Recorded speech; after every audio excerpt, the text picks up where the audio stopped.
Չէ, մի անի։ Հա,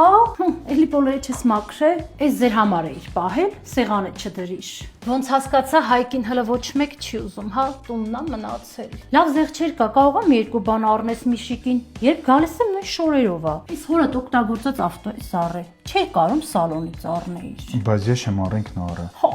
այն իսկ իրան շոր չի առնում, որ մնաց ավտո առնի, քծիբը։ Մարի, ես ոնց ես սևացել։ Դե հա, գնացել էինք հանգստի։ Թե էլի մարդը տապսոսացել է կոնդիցիոներները միացնի, պատուհանները բաց եք քշել։ Այն որ սաղ ասում են Հայկի ձեռը քարի տակ է։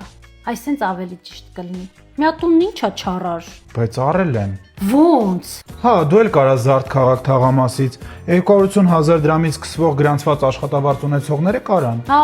ես էլ ասում եմ, խիա մեր սկսը խնձորները ավելի բարակ կտրտել, հիպոթեք եք հա փագում։ Մարի,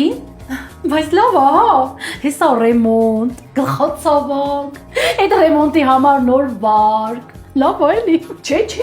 իրանք այդ նույն ռեմոնտի գումարը հիպոթեկի մեջ ներառում են 12.75%։ Ու վերանորոգած ու կահավորած էլ տալիս են, եկամտահարկն էլ հետ է գալիս։ Ուֆ, Մարին, լեզուդ չի վրա մի հատ վատ բան ասես։